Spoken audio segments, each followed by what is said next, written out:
Hello everyone, hello प्यारे बच्चों, कैसे हैं सारे के सारे? Really good, studying hard, very good. अच्छे से पढ़ाई कर रहे हैं, मन लगा के पढ़ाई कर रहे हैं। और उम्मीद करता हूं कि जैसा कि मैंने आपको कहा था कि पहले आपको एनसीईआरटी पढ़ के रखनी है थोड़ी सी, और फिर क्लास में बहुत अच्छे से समझ में आने वाला है। तो आई एम होपिंग एनसीईआरटी पढ़ के आ रहे हैं सब, ठीक है? चलो, आज जो हमारा द्रोणा का लेक्चर नंबर 2 हम देखेंगे। चैप्टर चल रहा था रिप्रोडक्शन इन ऑर्गेनिज्म।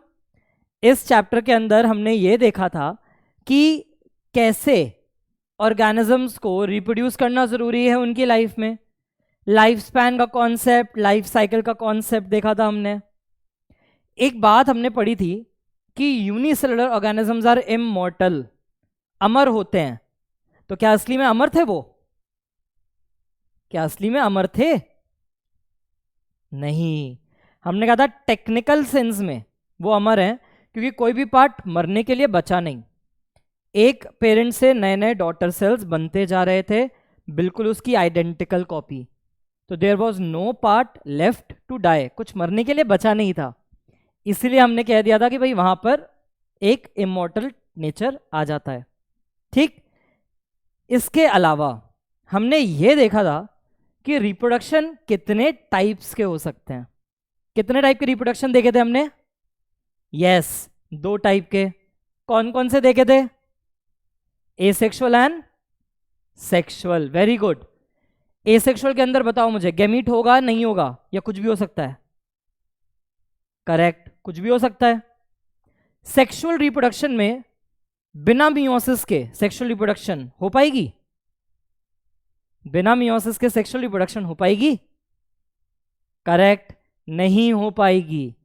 हमने कहा था एसेक्सुअल है तो गैमीट में और मे नॉट बी प्रेजेंट, लेकिन सिनगैमी नहीं है, जाइगोट नहीं था, मियोसिस नहीं था, ऑल्टरनेशन नहीं था जनरेशंस का हैप्लॉइड डिप्लॉइड में। लेकिन ये सारी चीजें सेक्सुअल रिप्रोडक्शन में कंपलसरी थी। तो इतनी बातें तो लास्ट क्लास में हमने कर ली थी। आज की क्लास में जो हमें नई बातें लेके आ रहे हैं, तो आज की नई बात में हमें क्या देखना है? हम देखेंगे कि ये जो एसेक्सुअल रिप्रोडक्शन है, इसमें क्या क्या वैरायटीज हैं। एल्गी में क्या होगा, फंजाई में क्या क्या हो सकता है, एल्गी फंजाई के साथ साथ ब्रायोफाइट्स में क्या क्या हो सकता है, और तो और हम देखेंगे हायर प्लांट्स में क्या क्या टाइप के हमें स्ट्रक्चर्स मिल सकते हैं, क्या क्या पैटर्न हो सकते हैं जो एसेक्सुअल रिप्रोडक्शन में देखने को मिलेंगे। और फिर हम आ जाएंगे वेजिटेटिव प्रोपोगेशन या वेजिटेटिव रिप्रोडक्शन पे। यस, 8th स्टैंडर्ड के अंदर एनसीईआरटी में भी ये बातें दी हुई थी। तो यही सारी बातें हमें आज करनी है फिर से। हाँ जी, शुरू करें? चलो, वेरी गुड। आज की डेट डालो, बताया था डेट डाल के काम करना है भाई सारा। तो डेट डालो और हेडिंग डालो, एसेक्सुअल रिप्रोडक्शन। आज की पहली चीज, एसेक्सुअल रिप्रोडक्शन। क्या क्या पॉइंट्स हमने पढ़े थे इसके? कि एसेक्सुअल रिप्रोडक्शन के अंदर कोई मियोसिस नहीं है। मियोसिस एक ऐसा फिनोमेना था सेल डिवीजन के अंदर जहां से वेरिएशंस आते हैं। अब मियोसिस होगी नहीं तो वेरिएशन आ नहीं सकता, न्यू जेनेटिक कॉम्बिनेशन नहीं बनेगा। तो जैसा पेरेंट का जेनेटिक कॉम्बिनेशन है वैसे ही बच्चों का होगा। तो यहां पे जो ऑफस्प्रिंग है, they are not only identical to one another but are also exact copies of their parent। जब एसेक्सुअल रिप्रोडक्शन में बच्चे बनते हैं तो वो सिर्फ आपस में एक दूसरे की कॉपी नहीं है, बल्कि वो अपने पेरेंट्स की भी एग्जैक्ट कॉपी होते हैं। इनको ही क्या नाम दिया गया है? इन्हीं को हम बोलते हैं clone. They are morphologically and genetically similar individuals। दिखने में भी सेम है और जेनेटिकली उनके जो जीन्स हैं वो भी एग्जैक्ट सेम है। तो ये हो गया हमारा कॉन्सेप्ट क्लोन का। ये एक ऑर्गेनिज्म है, इस एक ऑर्गेनिज्म के डिवीजन से मान लेते हैं बहुत सारे सेल्स बनते जा रहे हैं, और अगर ये रिप्रोडक्शन एसेक्सुअल है, एसेक्सुअल रिप्रोडक्शन, तो ये जितने भी बने हैं बच्चे, all of them will be referred as clones. आपस में सारे एक दूसरे के क्लोन कहलाएंगे। और एक इंडिविजुअल मेंबर अगर मैं ले लूं, क्लोन में से कोई भी एक इंडिविजुअल आप लेते हो ना, एनी इंडिविजुअल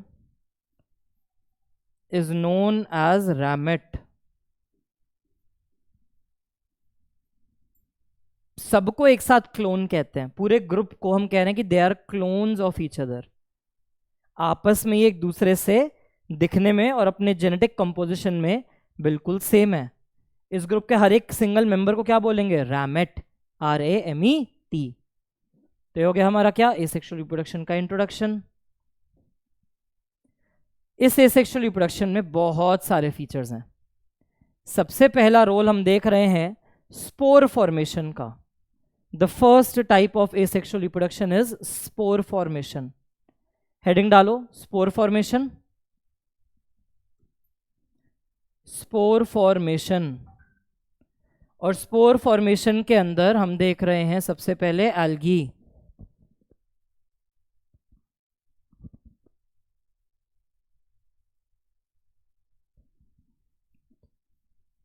सबसे पहले हम देख रहे हैं जूस्पोर। किसमें? एल्गी के अंदर।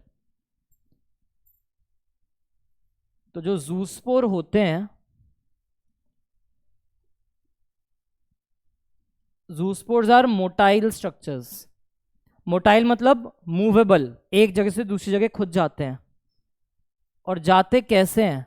फ्लैजिला की मदद से। तो they are motile, they are flagellated.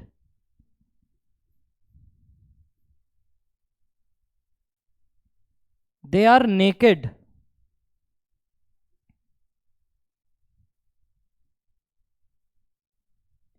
Naked in the sense without cell wall. इनके पास सेल वॉल नहीं होती है। Endogenous.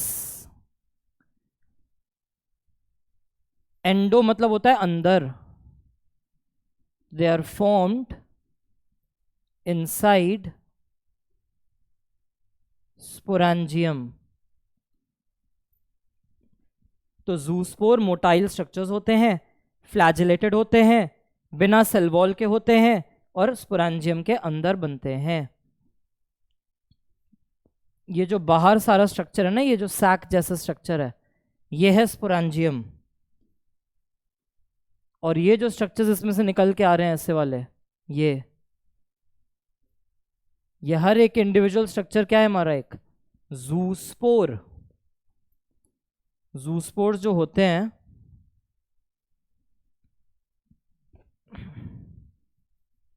they are the most common type of spore in algae. Most common type of spore in algae. बहुत सारे variety of spores होते हैं, गिनते गिनते थक जाओगे। बट ये ध्यान रखना है कि यहां पर एल्गी में जूस्पोर सबसे कॉमन है। These zoospores are also found in, एक जगह और है जहां ये मिल सकते हैं। कोई आइडिया? मेरे आंसर करने से पहले चैट बॉक्स में डाल के छोड़ना। ऑल्सो फाउंड इन, कहां मिल सकते हैं? और करेक्ट। 11th में पढ़ा था, फंगस की एक कैटेगरी होती है ऊमाइसिटीज फंगस, उनके अंदर ये पाए जा सकते हैं। तो जूस्पोर की ये सारी खासियत। ठीक है, चलो फिर फंजाई में मोस्ट कॉमन स्पोर है कोनिडिया।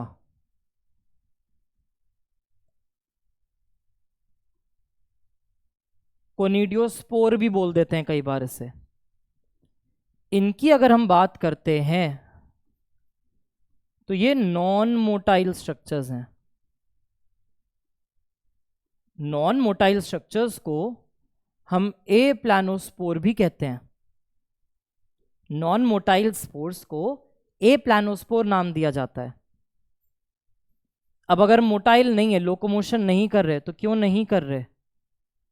क्योंकि इनके पास फ्लैजिला नहीं है, नॉन फ्लैजिलेटेड है, एक्सोजीनस है। ये किसी चीज के अंदर नहीं बन रहे, बल्कि ये एक स्ट्रक्चर के ऊपर बन रहे हैं, तो दे आर एक्सोजीनस। कैसे? They are formed on surface of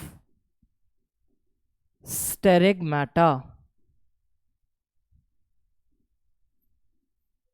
स्टेरेगमाटा flask या बॉटल शेप्ड स्ट्रक्चर होते हैं।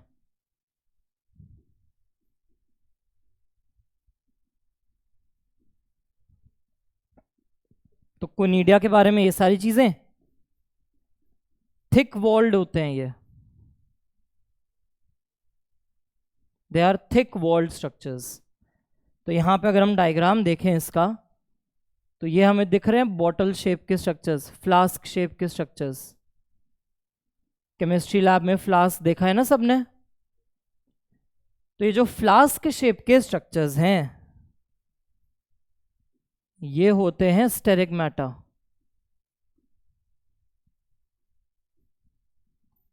और इनके सरफेस पर जो स्पोर्स हैं, ये है हमारे कोनिडिया।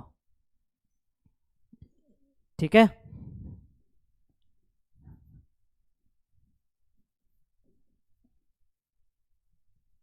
एस्कोमाइसिटीस नाम के जो फंजाई होते हैं कैटेगरी के, उनमें मिलते हैं। सबसे कॉमन एग्जांपल्स पेनिसिलियम, एस्परजिलस, ये हो सकते हैं। इनके अंदर हमें ये वाले स्ट्रक्चर्स मिलते हैं। तो ये कहानी हो गई हमारे फंजाई के कोनिडिया की। फिर आता है अमीबा। अमीबा का बहुत स्पेशल केस है, जिसे हम कहते हैं सूडोपोडियोस्पोर। बहुत स्पेशल केस क्या है? एनसीईआरटी ने क्या बताया इसके बारे में? एनसीईआरटी ने कहा कि मान लेते हैं एक अमीबा है,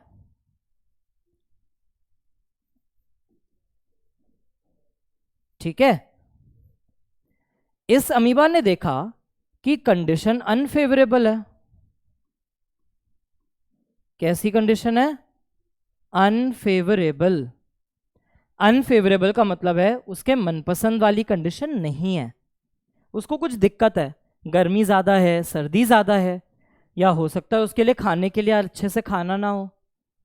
तो ये अमीबा क्या करता है? ये अमीबा अपने आप को ऑलमोस्ट राउंड स्ट्रक्चर में चेंज कर लेगा, इरेगुलर शेप से थोड़ा राउंडेड हो जाएगा, और राउंड होने के बाद अपने चारों तरफ एक ट्रिपल लेयर्ड वॉल बना लेगा। ठीक है, ट्रिपल लेयर्ड वॉल, 3 लेयर की वॉल बना ली है इसने।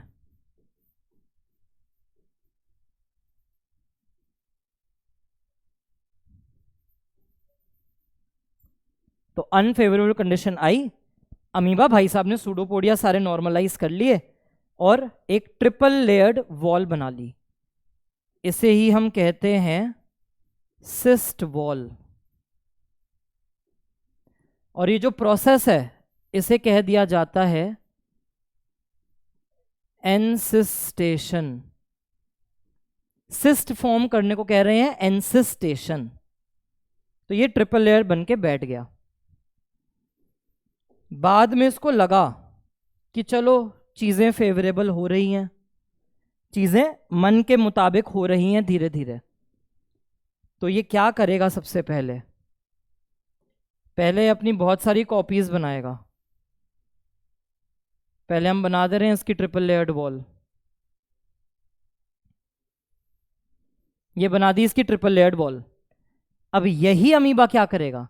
अंदर ही अंदर मल्टीपल फिजन्स कराएगा, सिर्फ एक बार डिवाइड होके नहीं रुकेगा, डिविजन्स करता। फिजन मतलब होता है डिवीजन, मल्टीपल मतलब बहुत बार। तो ये बहुत बार डिवीजन कराता जा रहा है, और डिवीजन करा करा के ये बहुत सारे न्यूक्लियस बना लेता है अपने अंदर। न्यूक्लियर डिवीजन करा करा के ये बहुत सारे न्यूक्लियस बना लेगा। न्यूक्लियर डिवीजन कराता जा रहा है,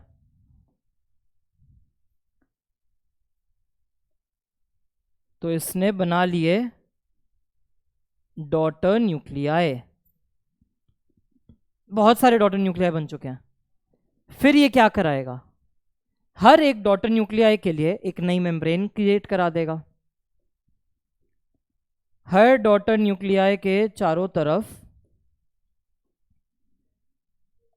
हर डॉटर न्यूक्लियाई के चारों तरफ नई मेम्ब्रेन बन रही है। क्या बोला मैंने, हर डॉटर न्यूक्लियाई के चारों तरफ नई मेम्ब्रेन बन रही है।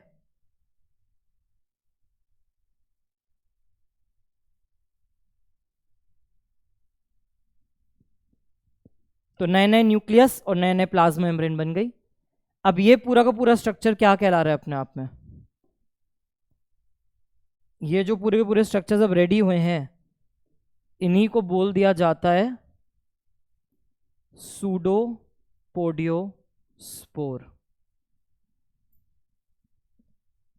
तो एक अमीबा जी थे, उन्होंने सबसे पहले अनफेवरेबल कंडीशन में ट्रिपल लेयर की वॉल बनाई, जिसे हम कह रहे हैं सिस्ट वॉल।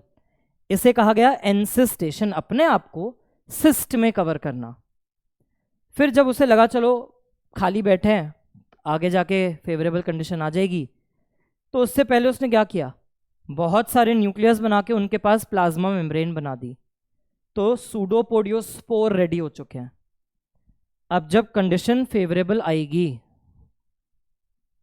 जब कंडीशन फेवरेबल हो जाएगी, तो फेवरेबल कंडीशन में ये क्या करेंगे, अपनी दीवार को ब्रेक करके खोल देंगे। Wall will begin to break. वो जो उसकी दीवार थी ट्रिपल लेयर्ड, वो ट्रिपल लेयर्ड वॉल टूट रही है, ट्रिपल लेयर्ड वॉल टूट रही है। तो इसको हम बोलेंगे एक्ससिस्टेशन। एक्ससिस्टेशन मतलब yes, break down of wall. और वॉल के ब्रेकडाउन से क्या होगा, जितने भी सूडोपोडियोस्पोर्स थे वो सारे के सारे यहां से एस्केप होके निकलने लग जाएंगे।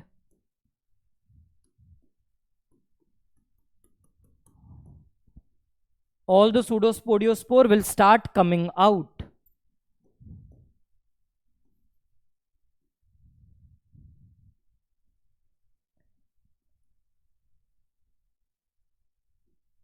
रिलीज ऑफ स्पोर को कहा जाता है स्पोरुलेशन। तो सारे के सारे स्पोर निकल के बाहर आने लग जाएंगे। तो ये हो गया हमारा एक्ससिस्टेशन एंड रिलीज ऑफ स्पोर। ठीक है, तो ये अमीबा के सूडोपोडियोस्पोर की स्पेशल कहानी लिखी हुई है। फिर स्पोर फॉर्मेशंस के बाद नेक्स्ट टाइप हमारे पास है बाइनरी फिजन। हमने कहा था जब हम ये वर्ड देखते हैं बाइनरी, तो बाइनरी का मतलब होता है टू,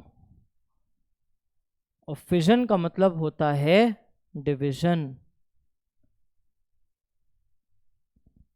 तो बाइनरी फिजन, एक पेरेंट सेल से डिवीजन स्टार्ट हुई, तो एंड में ये डिवाइड करके बना लिया दो डॉटर सेल्स। तो बस इसको सिंपली बोल दिया बाइनरी फिजन। एनसीईआरटी में डायग्राम दिया हुआ है अमीबा का। अगर स्टार्टिंग से ही फेवरेबल कंडीशन है, तो ये एक पूरा सिंगल पेरेंट है, इस पेरेंट ने सबसे पहले अपने न्यूक्लियस को डिवाइड कराया और बाद में साइटोप्लाज्म को डिवाइड करके 2 डॉटर सेल्स बन जाएगा। तो यह है नॉर्मल बाइनरी फिजन। इस बाइनरी फिजन में अगर हम देखें तो लिखने वाला क्या पॉइंट है यहां पे, that karyokinesis and cytokinesis are equal. Karyokinesis मतलब न्यूक्लियर मटेरियल का डिवीजन,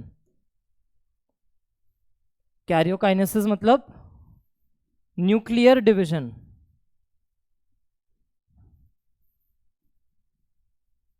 तो न्यूक्लियर मटेरियल का जो बंटवारा है 2 डॉटर सेल में बिल्कुल इक्वल किया जाएगा।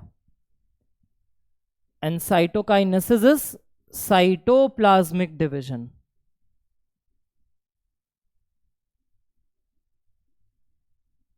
तो दोनों बंटवारे, काइनेसिस मतलब होता है डिवीजन, दोनों बंटवारे बिल्कुल सेम अमाउंट में होंगे, न्यूक्लियस का भी और साइटोप्लाज्म का भी। तो इस तरीके से एक मेंबर 2 में चेंज हो जाएगा।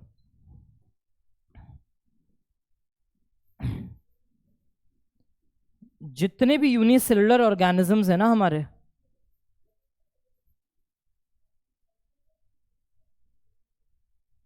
जो हमारे यूनिसेलुलर ऑर्गेनिजम्स हैं, आपने प्रोटोजुआ ले लो, आप प्रोटिस्टेंस ले लो, बैक्टीरिया भी ले सकते हैं।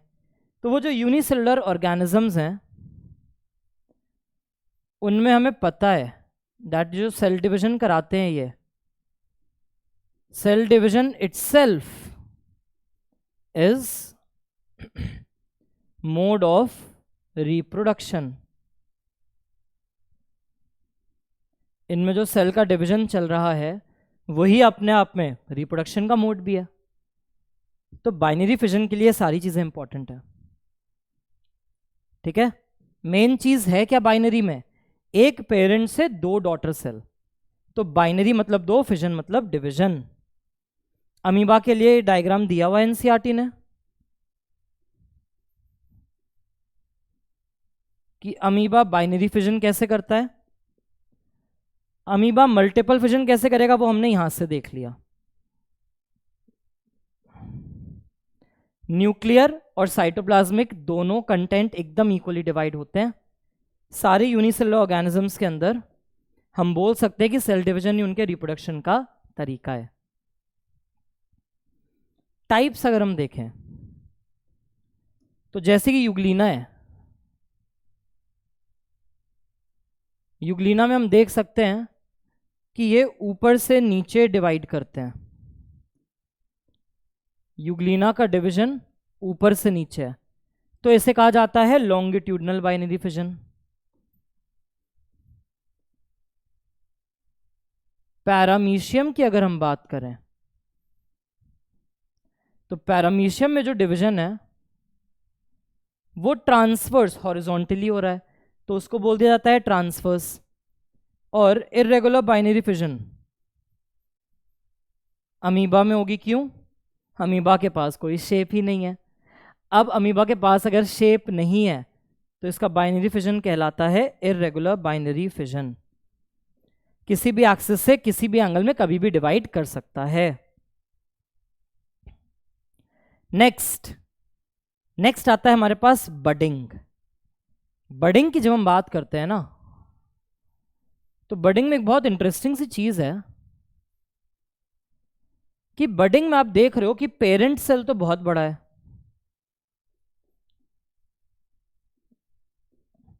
लेकिन इस पेरेंट का जो ये ऑफस्प्रिंग बन रहा है, जो छोटा सा बड बन रहा है, इस बड का साइज छोटा है, मतलब सेम अमाउंट में यहां पर जेनेटिक मटेरियल नहीं गया होगा। तो बडिंग का फीचर ही यही है कि यहां पर कैरियोकाइनेसिस वो तो इक्वल है,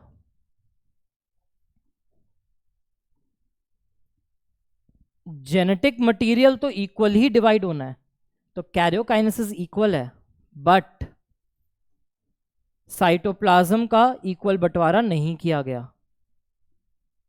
बहुत बेसिक सी मात्रा में, बहुत बेसिक सी क्वांटिटी में बस साइटोप्लाज्म मिला है कि वो अपना पूरा का पूरा ग्रोथ अच्छे से कर पाए। तो बस गुजर बसर करने के लिए, मान लो मैं और मेरा भाई हैं, अब कल को घर में बंटवारा होना है ना, तो एक तो चीज़ है कि भाई 10,000 रुपये थे, 5,000 उसको, 5,000 मुझे मिल गए, इक्वल बंटवारा हुआ, बाइनरी फिजन। सेकेंड केस, भाई है थोड़ा स्ट्रांग, उसने 10,000 लिए और उसने बिल्कुल 9,000 रुपये अपने पास रख लिए, 1,000 मुझे देके बोला बस हो गया तुम्हारा, इतना ही है, इतने में देखो 1-2 दिन तुम्हारी क्या ज़िंदगी चलती है और उसके बाद अपने पैसे खुद कमाओ। तो बडिंग वो वाली चीज़ है जहाँ पे इक्वल बंटवारा नहीं हुआ। प्लस यहाँ पे पेरेंट सेल की आइडेंटिटी भी खत्म नहीं हो रही, पेरेंट सेल की जो आइडेंटिटी है वो एज इट इज रहती है, इट इज नॉट लॉस्ट। लेकिन अगर हम बात करते हैं बाइनरी फिजन की, तो बाइनरी फिजन के अंदर हमने जब देखा तो ये पेरेंट था पूरा का पूरा 2 डॉटर में चेंज हो गया, पेरेंट था पूरा का पूरा 2 डॉटर में चेंज हो गया। तो बाइनरी फिजन के अंदर हम क्या बोल सकते हैं कि यहां पर पेरेंट की आइडेंटिटी खत्म हो जाती है, वो जो डॉटर सेल है वो एक नए पेरेंट्स का काम करेंगे, जिस ऑर्गेनिज्म से वो बने थे उसकी आइडेंटिटी तो बट गई ना दोनों के अंदर, तो पेरेंट आइडेंटिटी इज लॉस्ट, वो पूरी की पूरी खत्म।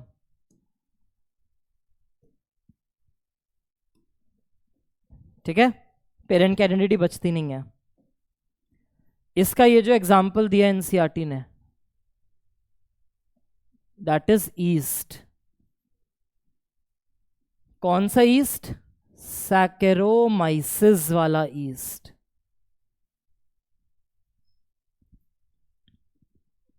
एनसीईआरटी के डायग्राम में भी अगर हम देखें तो ये था जेनेटिक मटेरियल, इसका बंटवारा एकदम इक्वल हुआ है, कैरियोकाइनेसिस एकदम इक्वल हुई है।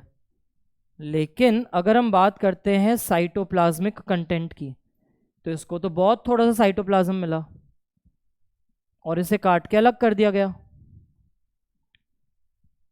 ये जो पेरेंट सेल है ये जैसा पहले था अभी भी वैसे ही है, तो यहां पे पेरेंट की आइडेंटिटी खत्म नहीं होती।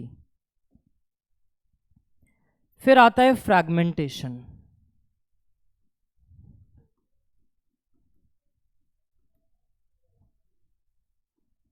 It is the splitting of a filament. तो ये कहां कहां मिल सकता है? It can be found in filamentous algae, जैसे कि spirogyra, Ulothrix. It can be found in filamentous fungi. Filamentous fungi के कोई अलग से स्पेसिफिक एग्जाम्पल नहीं है। It can be found in filamentous bacteria, जैसे कि नोस्टॉक, जैसे कि एनाबीना, इन सब में मिल सकता है। तो कहां कहां मिल रहा है? Filamentous algae, filamentous fungi, filamentous bacteria, इन सारी जगह पे फ्रैगमेंटेशन हो सकती है। क्या मतलब है? सबसे सिंप्लीफाइड वे में फ्रैगमेंटेशन को हम कैसे देख रहे हैं? मान लेते हैं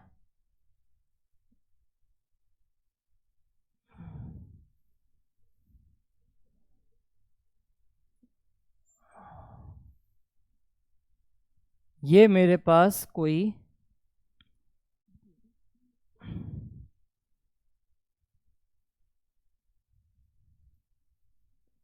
फिलामेंटस ऑर्गेनिज्म है, कोई भी फिलामेंटस ऑर्गेनिज्म है, किसी भी रीजन से ये फ्रैगमेंट्स में कट गया, कोई भी रीजन हो सकता है, मुझे क्या पता। किसी भी रीजन से ये बेचारा फ्रैगमेंट्स में कट गया अपने।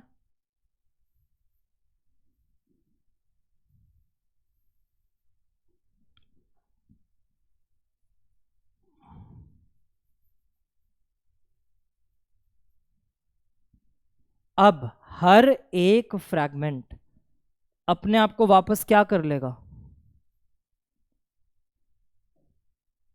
ये भी अपने आप को पूरा का पूरा रीजनरेट करा के एक पूरा नया ऑर्गेनिज्म बन जाएगा।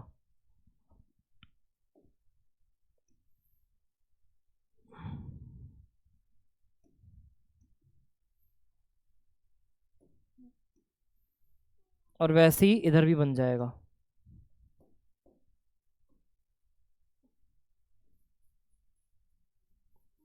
तो ये फ्रैगमेंट्स अपने आप को पूरा का पूरा एज इट इज रीजनरेट करा लेंगे।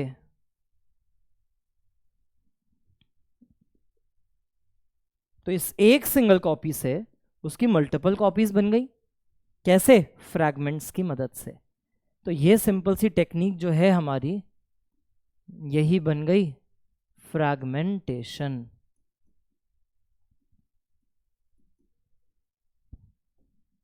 ठीक है। नेक्स्ट है हमारा वेजिटेटिव प्रोपोगेशन। अब एक लॉजिकल डाउट है यहाँ पे। क्या लॉजिकल डाउट है यहाँ पे कि एसेक्सुअल तो हमने बोला, एसेक्सुअल का मतलब क्या है कि बिना सेक्सुअल रिप्रोडक्शन वाला। वेजिटेटिव प्रोपोगेशन में भी आप नहीं पढ़ते कि कोई सेक्सुअल वहां पे वो हो रहा है, इवेंट हो रहा है। तो एनसीईआरटी ने ऐसा डिफरेंशिएट किया क्यों? 11th में भी याद है कितनी सारी जगह था। 11th में एनसीईआरटी ने कहा कि एल्गी को एसेक्सुअली रिप्रोड्यूस करना है तो जूस्पोर बना रहा है, और वेजिटेटिवली रिप्रोड्यूस करना है तो वो अपने आप को कुछ भी और मोड में डाल सकता है। फिर एनसीईआरटी ने कहा कि जो आपका फंजाई है उससे अगर एसेक्सुअल रिप्रोडक्शन करना है तो प्रॉपर स्पोर वगैरह बना लेगा। तो यही बस बात है कि एनसीईआरटी ने देखा, एनसीईआरटी ने ये कहा है कि अगर कोई स्पेशल स्ट्रक्चर बन के उसमें से स्पोर बन रहे हैं तो उसको एक एसेक्सुअल वे मान लिया। बाइनरी फिजन था, उसको एक प्रॉपर एसेक्सुअल वे मान लिया। लेकिन बाकी अगर वेजिटेटिव पार्ट्स इन्वॉल्व हैं, वेजिटेटिव पार्ट्स अगर इन्वॉल्व हैं तो उसको एनसीईआरटी ने बोल दिया वेजिटेटिव प्रोपोगेशन या वेजिटेटिव रिप्रोडक्शन।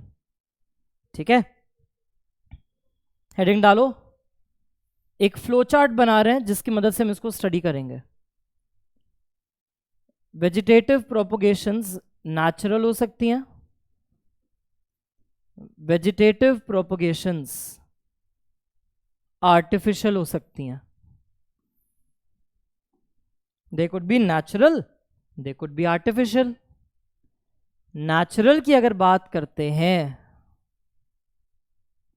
तो नेचुरल में हो सकता है कि वो अंडरग्राउंड पार्ट हो, जैसे आलू का ट्यूबर, जिंजर का राइजोम, जमीकंद का कॉर्म, अनियन का बल्ब।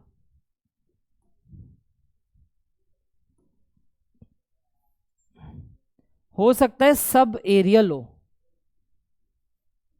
सब एरियल मतलब होगा पार्शली हवा में, थोड़ा सा अंडरग्राउंड, थोड़ा सा अबव ग्राउंड, तो उसे बोलते हैं सब एरियल। जैसे कि आपने 11 में पढ़ा था ग्रासेस के रनर,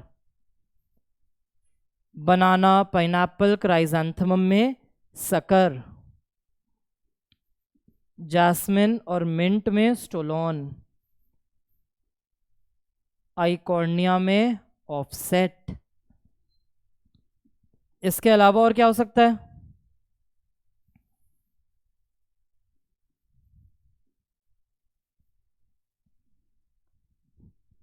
बड्स बन के भी तो काम हो सकता है, जैसे कि ब्रायोफाइलम, वो बड्स बना बना के प्रोपोगेशन कराता है।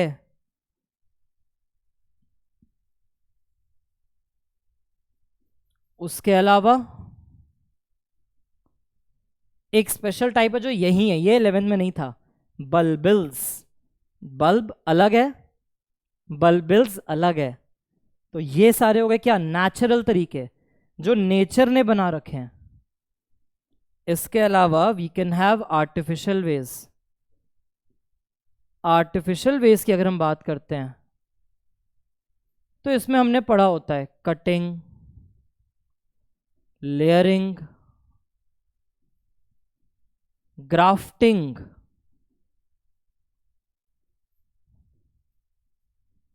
Tissue cultures,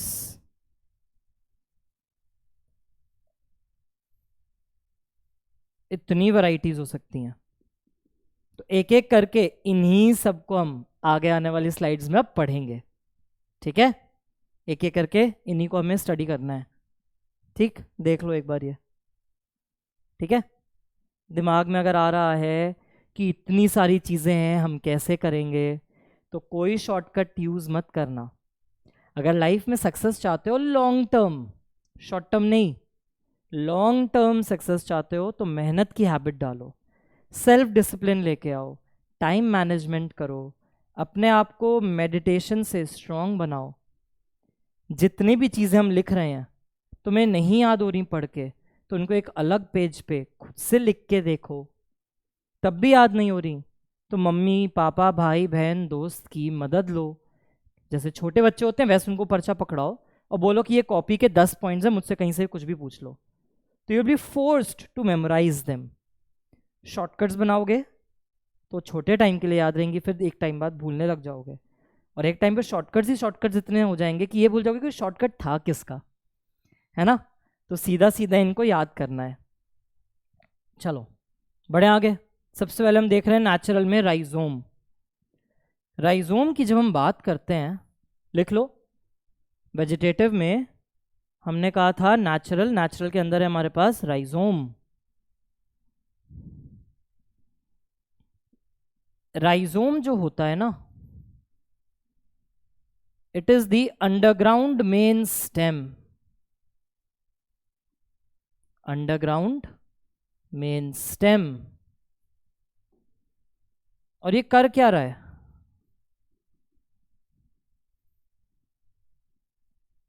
it grows parallel to surface.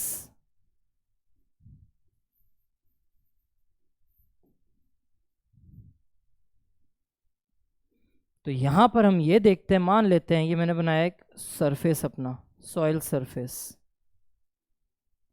तो जो अदरक होती है ये क्या करती है, इस तरीके से ब्रांचिंग दिखा दिखा के, ये ब्रांचिंग दिखा दिखा के नोड्स इंटरनोड इलोंगेट करता जाएगा। इस तरीके से कहां ग्रो कर रहा है, parallel to the surface grow करता जाएगा। अदरक पे आपको ये लाइंस दिखती हैं बेटे, जाओ किचन में अदरक लेके आओ, किचन में जाके अदरक लेके आओ। तो ये जो लाइंस दिख रही है ना अदरक की, ये नोड्स रिप्रेजेंट करती हैं। फिर तुम सब ने देखा होगा अदरक के नोड्स पर ऐसे छोटे छोटे हेयर निकलते हैं, है ना। तो छोटे छोटे हेयर निकलते हैं, इन्हें स्केली लीफ कहा जाता है। Underground leaf is scaly leaf.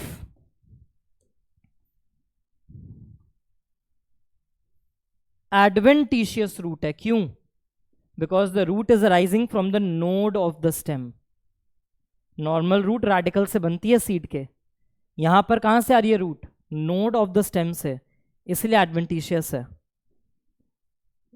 और फिर अदरक पे देखना, इन्हीं नोड्स पर ऐसे गोल गोल डार्क कलर के स्ट्रक्चर्स मिलेंगे, दीज आर बड्स, ये इसकी बड्स हैं। इन्हीं बड्स से नए नए पौधे निकलते हैं। तो ये हो गया हमारा राइजोम।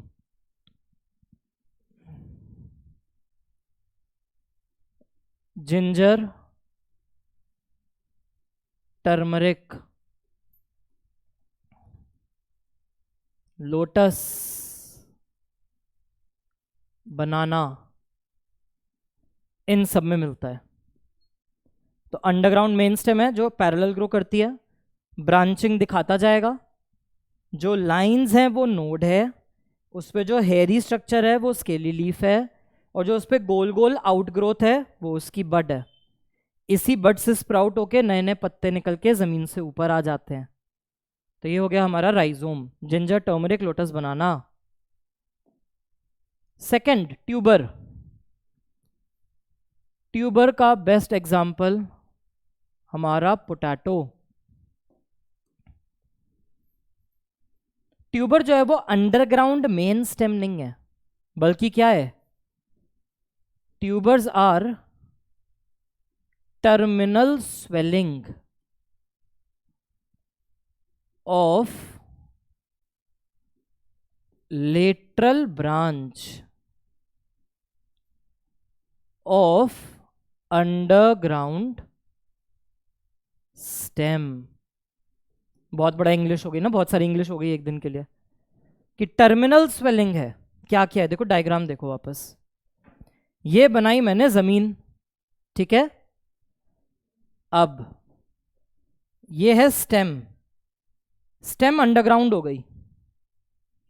इस स्टेम की बाहर तो ब्रांचेस हैं ही, इस स्टेम की अंडरग्राउंड ब्रांचेस भी हैं। और हमने क्या कहा, टर्मिनल स्वेलिंग है of lateral branch of underground stem. तो ये बीच वाला portion is the underground stem, ये निकल के आई उसकी लेटरल ब्रांच। साइड में क्या निकल रही है, लेटरल ब्रांच। और ये अपने टर्मिनल, अपने टिप पर खाना भरना शुरू कर देते हैं, और खाना भर भर के ऐसे सूज जाते हैं, ऐसे स्वेलिंग आ जाती है। तो ये जो स्वेलिंग आई है इसे ही हम बोलते हैं ट्यूबर। कभी गांव वाँव में आसपास देखना, जब आलू की खेती को निकाला जाता है, अब तो बहुत मॉडर्न मशीन्स आ गई हैं, बट रिक्वेस्ट करना कि एक पौधे को तुम्हें निकालने दिया जाए। तो जब तुम निकालोगे ना, तो स्टेम का कुछ हिस्सा अंडरग्राउंड होगा, उस अंडरग्राउंड स्टेम की ब्रांच होगी, और ब्रांच की टिप पर तुम्हें बड़े बड़े आलू मिलेंगे, ठीक है। तो terminal swelling of lateral branch of underground stem. Underground stem के साइड की जो ब्रांचेस हैं उनके टिप पर सूजन आ जाती है। कैसे आई ये सूजन, खाना भर भर के। जो इसका रूट सिस्टम है ना वो स्टेम से नीचे और है, ऐसे रूट सिस्टम पूरा अलग चल रहा है।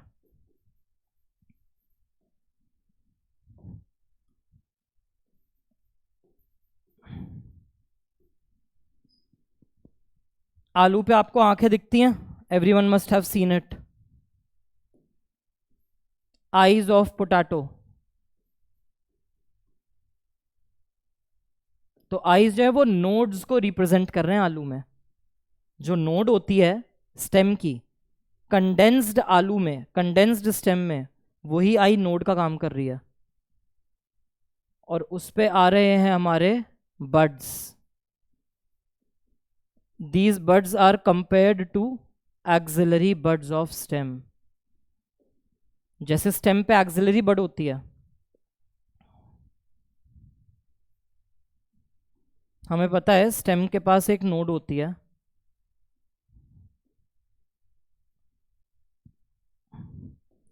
नोड पे ब्रांच निकलती है, और एक्सिल में मिलता है बड, जिसे कहते हैं एक्सिलरी बड। तो जो टर्मिनल स्वेलिंग है पोटैटो वाली, ट्यूबर तो पूरा एक मॉडिफाइड स्टेम है अपने आप में, स्टेम की ही जो ब्रांच है वो मॉडिफाई हुई ना। तो इस पे जो आपको छोटे छोटे आंख नजर आती है, these little little eye like structures are representing nodes, और इन पे निकलने वाली buds are representing axillary buds. यही एक्सिलरी बड्स जब जर्मिनेट करती हैं, तो जर्मिनेट करके ये ऐसे नए नए पौधे बन जाते हैं। सब कुछ घर में करके देख सकते हो। घर में लेना, मम्मी से जाना, मम्मी दे दो आलू, आलू लिया, आलू के पास थोड़ी थोड़ी मिट्टी डाल देना प्लेग्राउंड से लाके अपनी, और उसको डेली पानी देते रहना। उसमें देखना ग्रीन ग्रीन कलर के स्प्राउट्स निकलने लगेंगे फ्रॉम दोज आईज, वो जो छोटे छोटे छोटे छोटे गड्ढे हैं, ठीक है। करो खेती घर में बैठ के। फिर आता है bulb. Bulb is a very common feature of onion, lily, garlic. 11th में एक फैमिली पड़ी थी, लिलिएसी. तो ये सारे के सारे जो हैं भाई बहन हैं आपस में, लिलिएसी के ही मेंबर्स हैं. क्या खासियत है बल्ब की? बल्ब में स्टेम ने खाना नहीं रखा हुआ.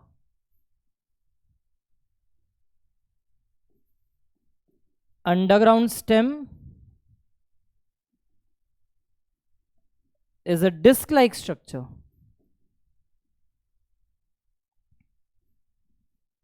और जो हमने कहा था ना अंडरग्राउंड लीव्स होती हैं, scaly leaves. Scaly leaves have become flashy.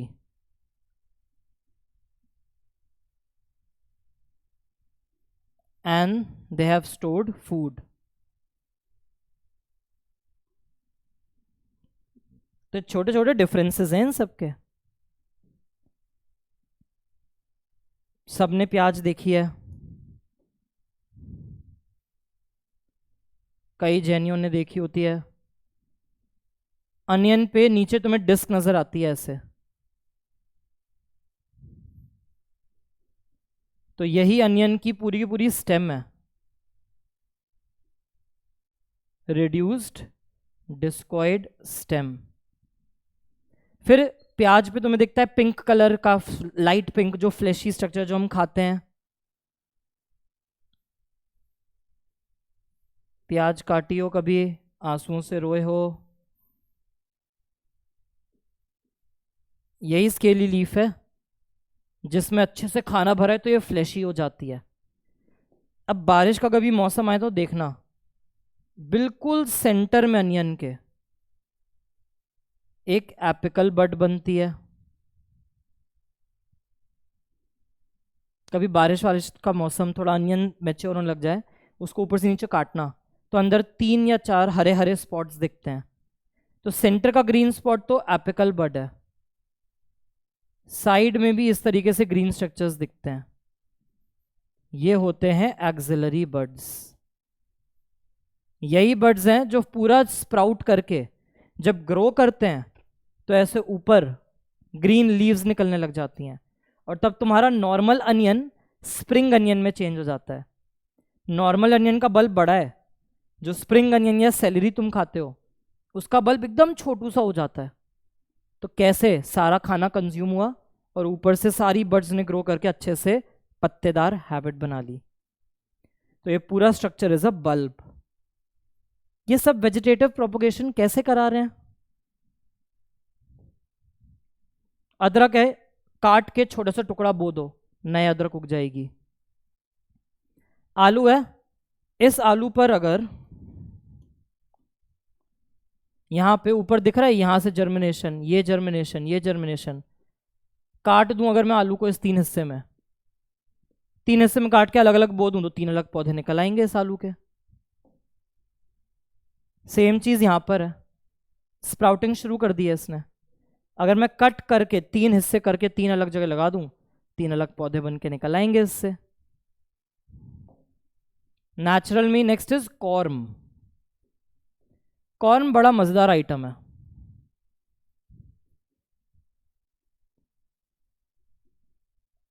Alocasia, colocasia,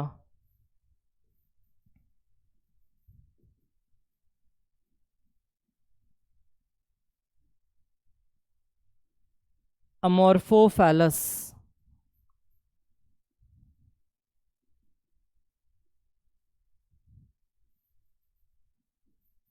एक फ्लावर है, ऑर्नामेंटल बुके में लगता है, ग्लैडियोलस. इसके अलावा केसर का पौधा, सैफरन, कश्मीर में जो आती है, जाफरानी पुलाव बनाए जाते हैं, केसर की खीर, केसर का दूध, बढ़िया सी रसमलाई, सब आ जाती है. एलोकेशिया कोलोकेशिया जो होते हैं वो होते हैं आलू, जो वो होते हैं हमारे आलू कचालू नहीं, कचालू और अरबी, ये देख रहे हो अरबी की फोटो लगी हुई है। तो ये जो कॉर्म होते हैं ना, कॉर्म की खासियत है that they grow perpendicular to soil surface.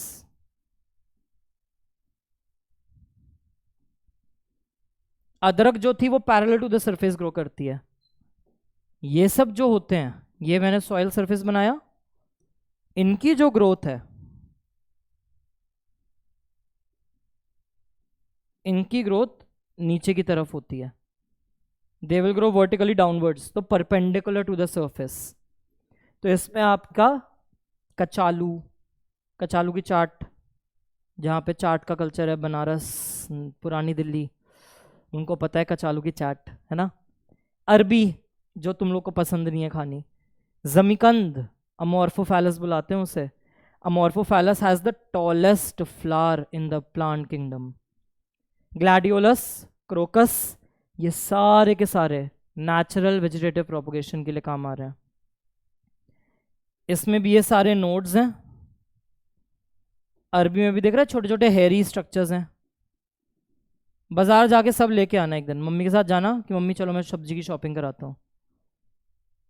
यहाँ पे भी स्केली लीफ है, और इनके ऊपर भी नॉर्मल बड्स बनती हैं।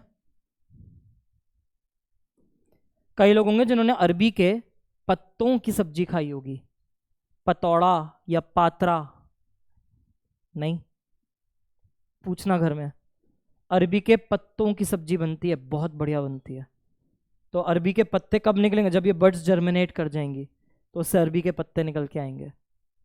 ठीक है, अगेन दिमाग में चल रहा है शॉर्टकट दे दो, शॉर्टकट दे दो, शॉर्टकट से आगे बढ़ो ज़िंदगी में। ठीक है, शॉर्टकट्स के भरोसे रहोगे, छोटे छोटे गोल्स ही अचीव करते रह जाओगे। ज़िंदगी के लिए लॉन्ग टर्म डिसिप्लिन चाहिए बढ़िया सा। ठीक, तो एलोकेशिया, कोलोकेशिया, अमोर्फोफैलस, ग्लैडियोलस, क्रोकस, इन सब के पास है कॉर्म। ठीक है, 10-10 बार, 15-15 बार फटाफट लिखो, लिख लिख के रटो अच्छे से इनको। तो ये सारे हो गए हमारे वेजिटेटिव प्रोग्रेशन। फिर हमने कहा कुछ होते हैं सब एरियल, जैसे कि रनर। रनर की अगर हम बात करते हैं तो रनर्स हैव लॉन्ग इंटरनोड्स।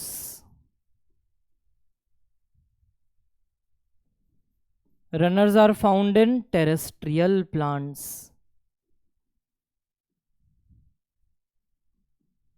ठीक है, इसका बेस्ट एग्जांपल स्कूल की प्लेग्राउंड में रिपब्लिक डे या इंडिपेंडेंस डे सेलिब्रेट कर रहे थे, या एनुअल डे की प्रैक्टिस कर रहे थे, तो ज़मीन पे बैठे हुए और क्या करते थे? घास उखाड़ते थे, है ना। घास उखाड़ते थे तो एक घास उखाड़ते उखाड़ते वो टक टक टक टक टक टक एक तार जाती थी, वो दूसरे घास से जुड़ी होती थी। तो वो जो लंबी लंबी तारें निकलती हैं ना, वही है आपका रनर। तो ग्रास में मिल सकता है, ऑक्सैलिस में मिल सकता है, और स्ट्रॉबेरी में मिल सकता है। तो ये स्ट्रॉबेरी का डायग्राम है। ये स्ट्रॉबेरी को जब हम देखते हैं तो इस डायग्राम में दिख रहा होगा तुम्हें ये रेड कलर के स्ट्रक्चर्स, ये इस पौधे से फिर इस पौधे ऐसे ऐसे निकले जा रहे हैं। तो ये जो है सारे के सारे दीज आर रनर्स। इस पौधे से यहाँ पे निकल रहा है। रनर जैसे जैसे ग्रो करते जाएंगे ना, वहां से नए नए पौधे निकलते जाएंगे।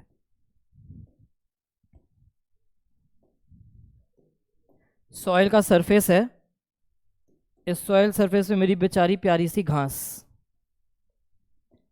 अब घास में से एक रनर निकलेगा साइड में, कभी ज़मीन के ऊपर कभी ज़मीन के नीचे, और दूर जाके एक नोड बनेगी, फिर वहां से निकलेगी नई घास। तो इस तरीके से रनर होते हैं। ये बीच का सारा पोर्शन जो है, इनको बोला जाता है रनर। रनर काट दो, पौधे को कहीं और लगा दो, वो ग्रो करके फिर नए पौधे बना देगा। तो ये वेजिटेटिव प्रोपोगेशन है रनर्स का। सकर की अगर हम बात करें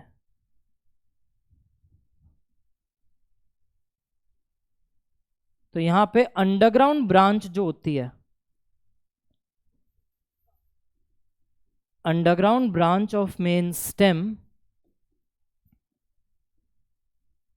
grows horizontally, it grows horizontally and comes out of the soil obliquely. फिर से बहुत सारी इंग्लिश हो गई ना एक साथ, देखो ध्यान देना। अंडरग्राउंड स्टेम, ये ले गया मैं अंडरग्राउंड स्टेम। अंडरग्राउंड स्टेम की ब्रांच कुछ टाइम तक हॉरिजॉन्टल ग्रो करती हैं और फिर ये धीरे धीरे ऑब्लिकली ग्राउंड से बाहर आ जाती हैं। तो इन्हीं को नाम दे दिया जाता है सकर। ठीक है, इस डायग्राम में भी दिख रहा है, ये पूरी अंडरग्राउंड मेन स्टेम, इस मेन स्टेम की ये ब्रांच ग्रो करके बाहर आ गई, तो इनको बोला जा रहा है sucker. Underground branch of the main stem grows horizontally और फिर वो जमीन से बाहर आ जाती है। एनसीईआरटी 11th में दिया हुआ है इसके एग्जाम्पल, बनाना, पाइनएप्पल और एक एग्जाम्पल जो इस डायग्राम में है ऑर्नामेंटल प्लांट है, गार्डन्स में बहुत लगे होते हैं, क्राइजेंथेमम।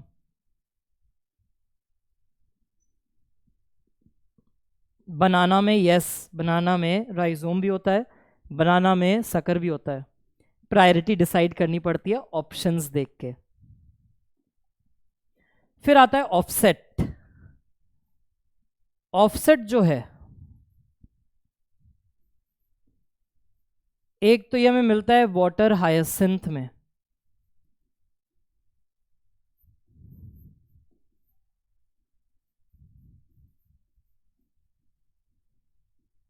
आइकॉर्निया क्रासिपस जिसका ये डायग्राम है, और दूसरा वाटर लेटस में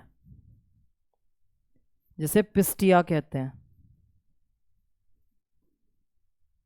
टेरर ऑफ बंगाल वो आइकॉर्निया को कहते हैं बेटा।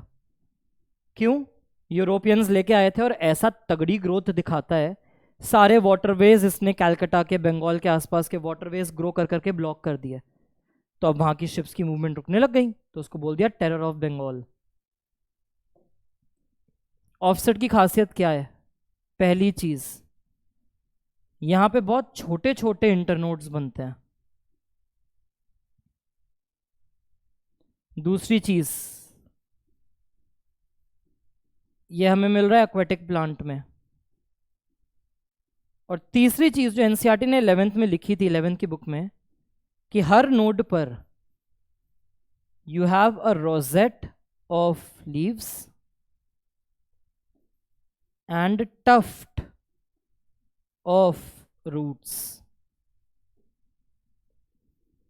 तो इस डायग्राम में ये जो कनेक्टिंग स्ट्रक्चर दिख रहा है छोटू सा प्यारा सा, जो ये रहा एनसीईआरटी में, ये है हमारा ऑफसेट। फिर क्या लिखा है? Rosette of leaf. रोजेट मतलब एक पॉइंट से बहुत सारे पत्तियां निकलना, तो ये सुंदर सुंदर पत्तियां निकल रही हैं। एनसीईआरटी ने लिखा है कि यूरोपियंस इसे लेके ही इसलिए आए थे because of its beautiful leaves. पत्तियां भी खूबसूरत हैं। ये जो सूजा हुआ स्ट्रक्चर है ये इनका इन्फ्लेटेड पीटियोल है। पत्ते की डंडी को पीटियोल कहते हैं। पीटियोल इन्फ्लेटेड है, हवा भरा हुआ है, जैसे कि तैर पाए पानी पे, और सुंदर सुंदर मॉव पर्पल कलर के फ्लावर्स बनाते हैं। और उसी नोड पर दिख रहा है नीचे ऐसे गुच्छे में कितने सारे रूट्स निकल के आ रहे हैं, टफ्ट ऑफ रूट्स। तो ये चीज़ भी 11th में लिखी हुई है सारी, साथ साथ यहाँ पे रिवाइज कर रहे हैं तो इसलिए लिखते जा रहे हैं। एक बार अपने अपने 11th की नोटबुक एनसीईआरटी जो भी है खोल के ज़रूर देखना उसे। तो छोटे छोटे इंटरनोड्स हैं, एक्वेटिक प्लांट हैं। हर नोड पर गुलदस्ते की तरह बहुत सारी पत्तियां निकली हुई हैं। यहां पर भी दिखाया है, एक पॉइंट से कितनी सारी पत्तियां निकली हुई हैं। एंड नीचे वी हैव टफ्ट। टफ्ट मतलब होता है गुच्छा, tuft of roots. Water hyacinth, water lettuce. Water hyacinth के लिए क्या क्या याद रखना है?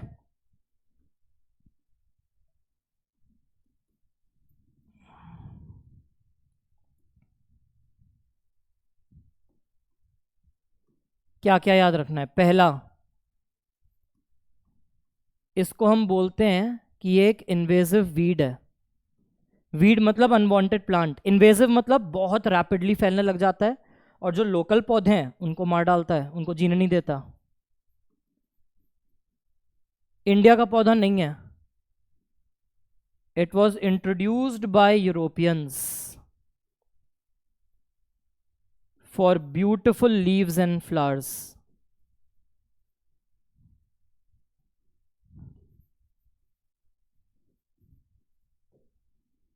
इन्वेजिव मतलब बहुत जल्दी से रैपिडली ग्रो करता है। फिर ये कभी भी फ्लोइंग वाटर में ग्रो नहीं करता। It always grows in standing water, ठहरा हुआ पानी। स्टैग्नेंट भी बोल देते हैं कई बार। स्टैग्नेंट वाटर में ग्रो करता है। तो ये सारे वाटर हाइसिंथ की इंपॉर्टेंट चीजें हैं। साइंटिफिकली इसी को हम बोलते हैं आइकॉर्निया क्रैसिपस। बंगाल में इंट्रोड्यूस जब किया था यूरोपियंस ने, हिस्ट्री पढ़ते हैं ना, कैलकटा साइड से इन्वेजन स्टार्ट किया ब्रिटिशर्स ने, सुंदर सा पौधा ला के वहाँ के पानी में छोड़ दिया। अब वाटरवेज में इतना ऑफसेट बना बना के डेंसली ग्रो करने लग गया कि शिप्स मूव नहीं कर पाती। आज की डेट में भी वाटर हाइसिंथ के इन्फेक्शन को क्लीन करना बड़ा डिफिकल्ट हो जाता है। जब आप उसे मैनुअली खुद भी हाथ से उठाओगे ना, तो पूरे के पूरे जाल की तरह सारे उठ जाएंगे। तो मशीन आती है जिसमें बहुत शार्प ब्लेड्स होते हैं, चॉप करते हुए उसको क्लीन किया जाता है फिर।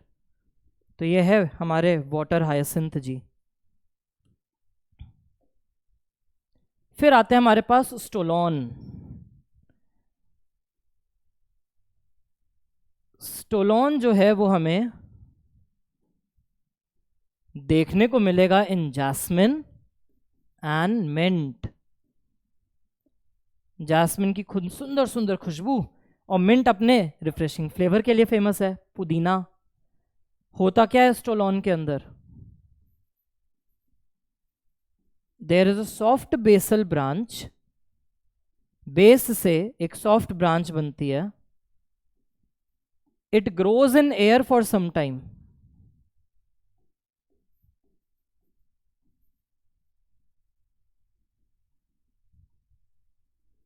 छोटी सी एक बेसल ब्रांच निकलती है, कुछ टाइम के लिए एयरली ग्रो करती है, फिर आर्च बना के नीचे आ जाती है।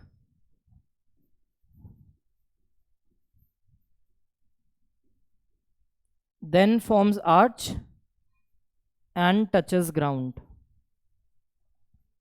ग्राउंड पे जहां टच करेगा वहीं से एक नया पौधा बन के निकल जाता है।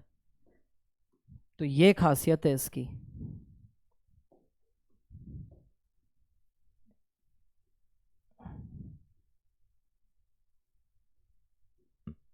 बेस से एक ब्रांच आएगी सॉफ्ट सी, ग्रो करेगी और फिर ग्राउंड की तरफ आ जाएगी। जैसे ही ग्राउंड पे टच करेगी, कुछ टाइम बाद देखोगे यहां से एक नया पौधा उग रहा होगा। इस नए पौधे पे से फिर से एक सॉफ्ट बेसल ब्रांच आएगी, कुछ देर हवा में, फिर ग्राउंड को टच कर जाएगी। ग्राउंड को टच करेगी, फिर यहां से नया पौधा निकल जाएगा। वापस से एक नई ब्रांच आने लग जाएगी। तो इसको बोलते हैं स्टोलॉन, जो ये निकल के आ रही है। टिप पर इसके बड है, तो इस बड से जर्मिनेशन हो जाती है फिर। तो यह है हमारा स्टोलॉन। बेसल ब्रांच एयर में ग्रो करके ग्राउंड को टच करती है और नया पौधा निकल जाता है। That is why vegetative propagation.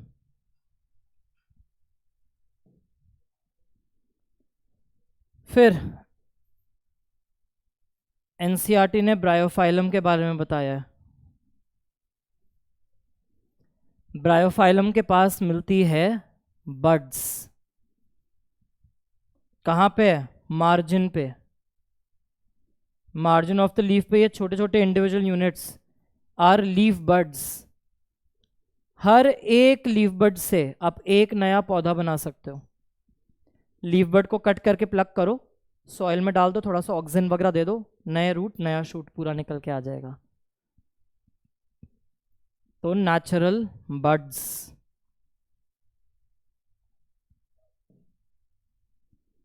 Buds की जब हम बात करते हैं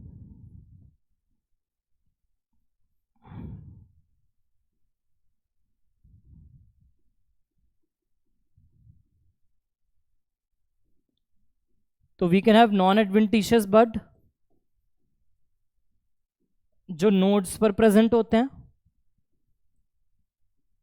and we can have adventitious bud.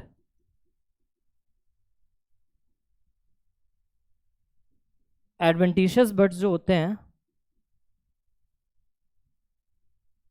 Node के अलावा कहीं से आते हैं।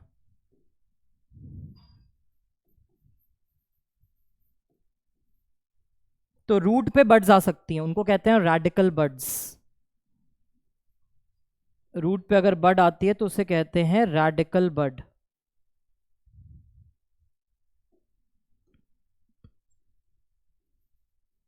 स्वीट पोटैटो, शकरकंद।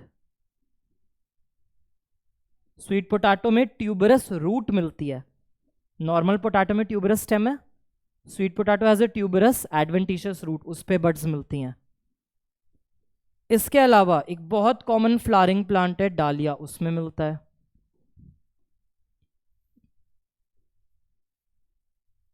लीफ की बड हो सकती है।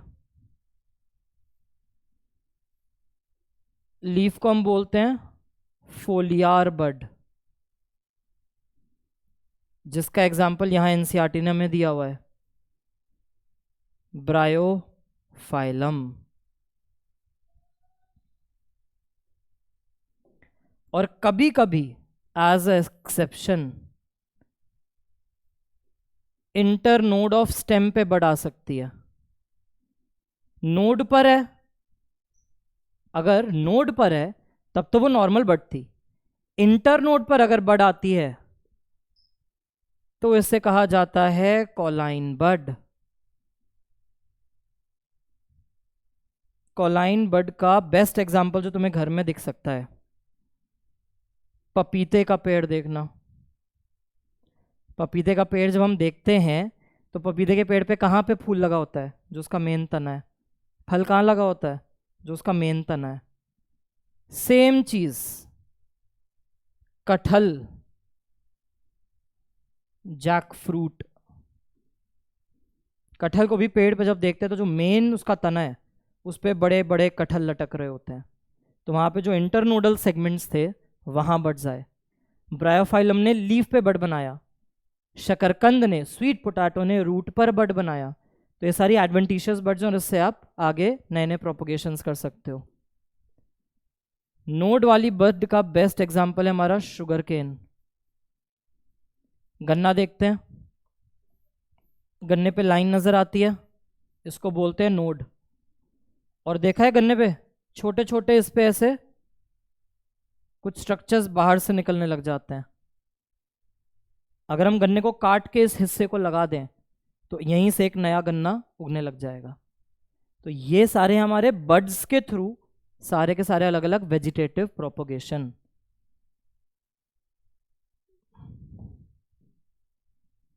फिर आता है bulbil. Bulbil are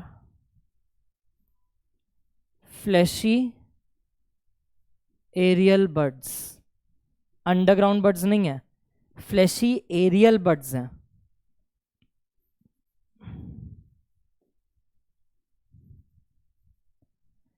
in buds का नेचर फ्लोरल हो सकता है कि वो एक फ्लोरल बर्ड थी, फ्लावर बनाने बर्ड थी, वो फ्लैशी हो गई है। तो यही हमें मिलता है सेंचुरी प्लांट में।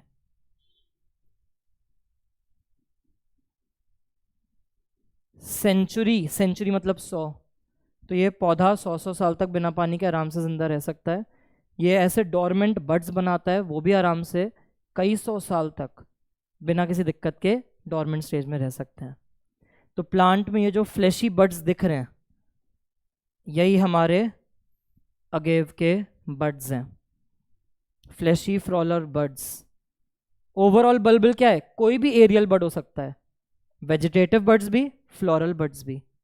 तो फ्लावर के बड अगर फ्लैशी हो जाते हैं, खाना स्टोर कर लेते हैं, खिलते नहीं है वो फूल की तरह, ऐसे बन जाते हैं, तो इन्हें कहा जाता है बल्बिल, बल्ब जैसे स्ट्रक्चर्स। इसके अलावा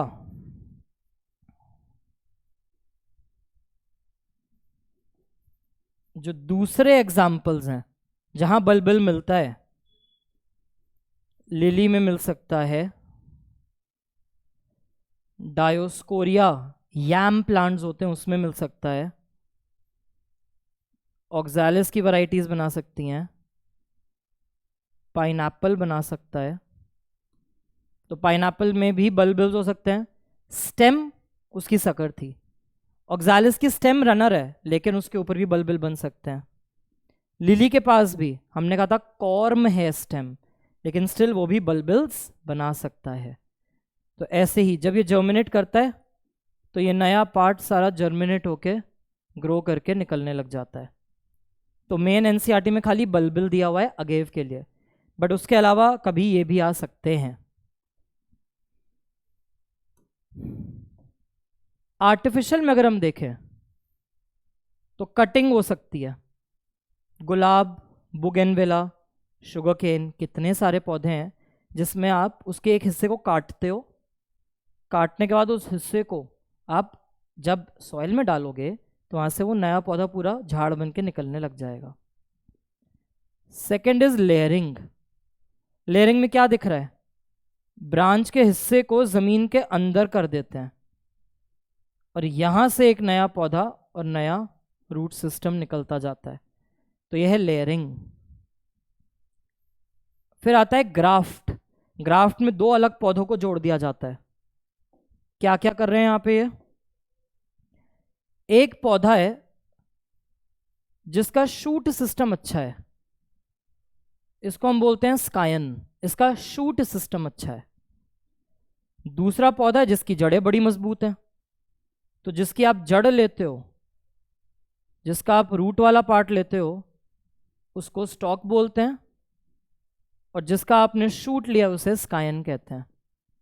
और एक साथ रख के इनको बांध दिया और बांधने के बाद एक कंबाइंड कोई पौधा बन जाता है। And the last is tissue culture. Tissue culture आगे एक चैप्टर है हमारा स्ट्रैटेजीज वाला, उसमें पूरा टिश्यू कल्चर हम पढ़ेंगे अलग से। ऐसे टेस्ट ट्यूब्स के अंदर जेली होती है और जेली के अंदर हमारा पौधा ग्रो करता है। तो ये सारे आर्टिफिशियल मेथड्स हैं। कटिंग, लेयरिंग, ग्राफ्टिंग खाली नाम याद रखना है। टिश्यू कल्चर को तो पूरा का पूरा आगे जाके पढ़ेंगे हम, ठीक है। एक बार देखते हैं एनसीईआरटी ने क्या क्या लिखा है। जहां जहां हमें जरूरत लगेगी वहां वहां हम एक बार एनसीईआरटी को रिविजिट जरूर करेंगे।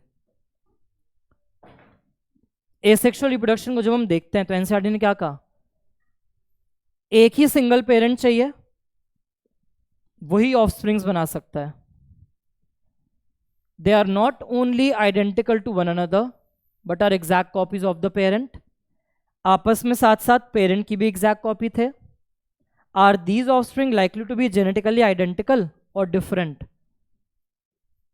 करेक्ट, वेरी गुड, आइडेंटिकल होंगे। The term clone is used to describe such individuals. पूरे इंडिविजुअल्स के ग्रुप को आप बोलते हो क्लोन। एक अकेले मेंबर का नाम लिखा था रैमेट। क्या होता है यहां पे?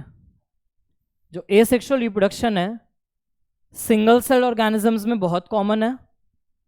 प्लांट्स में, एनिमल्स में जो रिलेटिवली सिंपल ऑर्गेनाइजेशन वाले हैं, लोअर प्लांट्स वगैरह हो गए, लोअर एनिमल्स हो गए, उनमें बहुत दिखता है।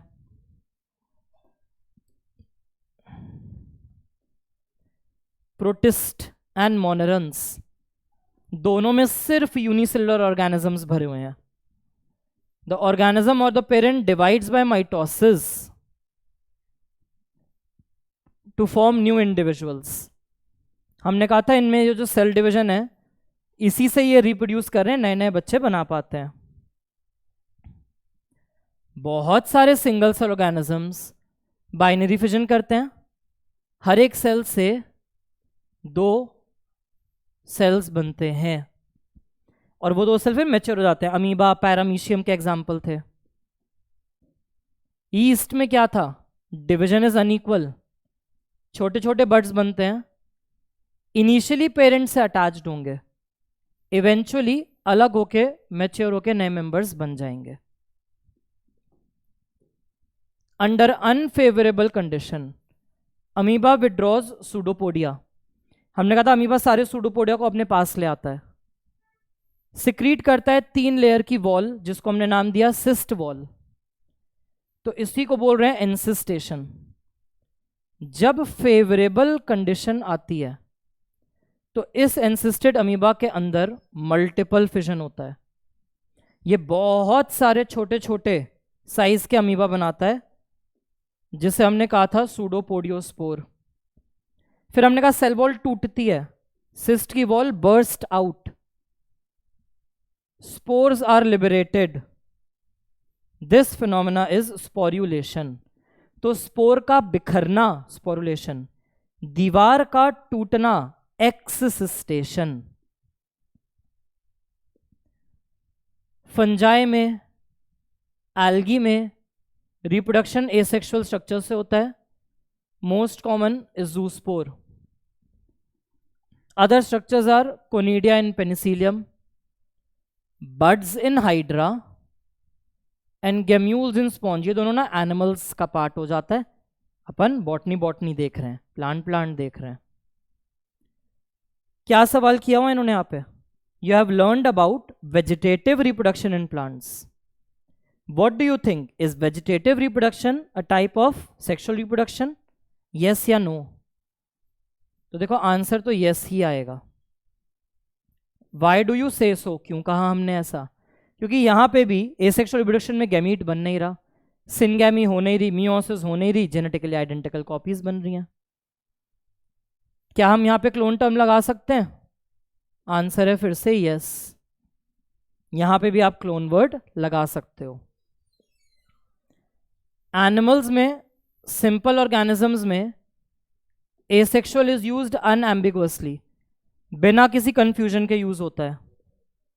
The term vegetative reproduction is frequently used in plants.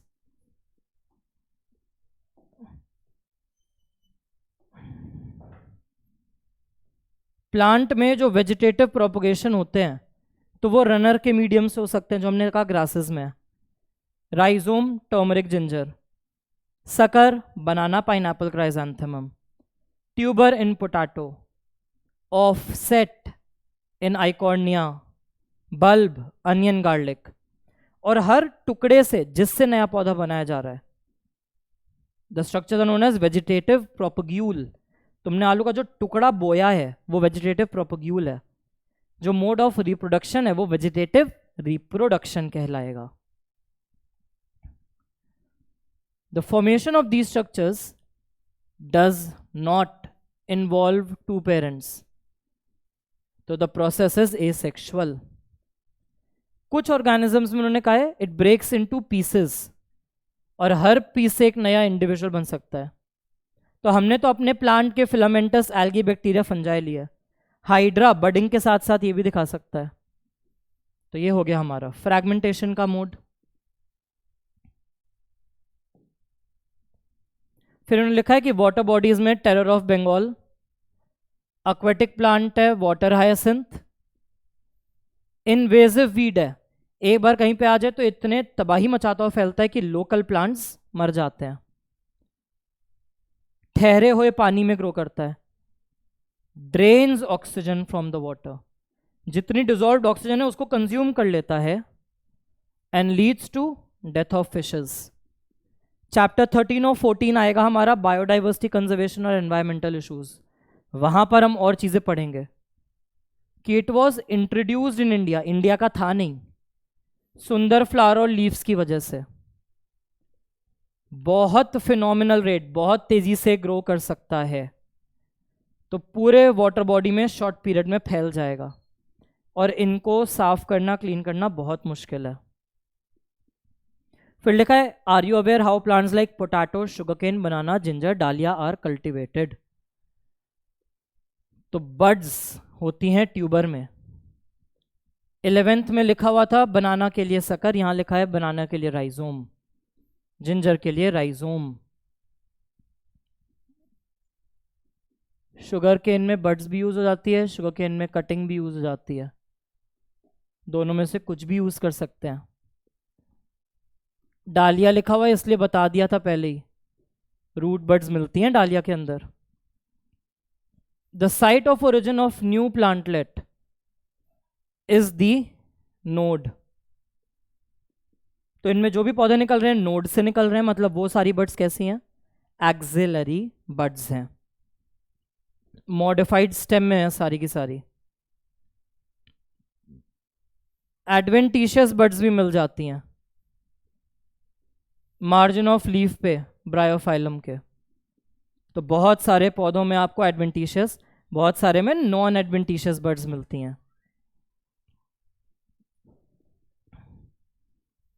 It is the common method, जहां पे भी सिंपल ऑर्गेनाइजेशन है वहां पे हमेशा एसेक्सुअल इज कॉमन, जैसे कि एल्गी एंड फंजाई। और जब इनको लगता है कंडीशन अनफेवरेबल हो रही है, सिर्फ तब ये सेक्सुअल मोड पे थोड़ा शिफ्ट होते हैं, just before the onset of adverse condition. Find out how sexual reproduction enables these organism to survive. तो सेक्सुअल रिप्रोडक्शन में नए जेनेटिक कॉम्बिनेशंस बनते हैं, नए एवोल्यूशनरी फीचर्स आ जाते हैं। Why is sexual reproduction favored? क्योंकि सेक्सुअल रिप्रोडक्शन स्पेशलाइज्ड और ज्यादा अडेप्टेशन क्रिएट कराता है। एसेक्सुअल और सेक्सुअल दोनों चीजें मिलती हैं हायर प्लांट्स में।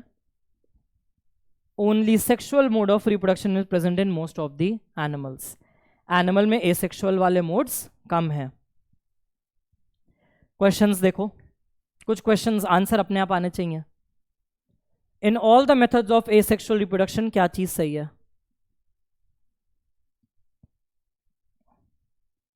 गुड, हमेशा जेनेटिकली आइडेंटिकल होगा, डिफरेंट या मे और मे नॉट बी आइडेंटिकल का कॉन्सेप्ट नहीं है। सबसे कॉमन तरीका प्रोटेस्टा मोनेरेंस में क्या है? सबसे common, yes, binary fission was the most common. fleshy buds in the axil of leaves, good. bulbil,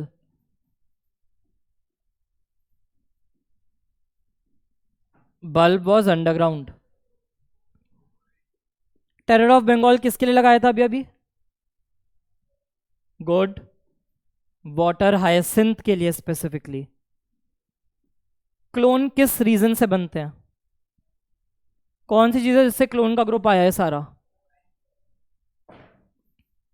asexual reproduction से, ठीक है। तो that was it for this lecture. I am hoping, उम्मीद है कि सबको थोड़ा थोड़ा समझ में आ रहा होगा धीरे धीरे।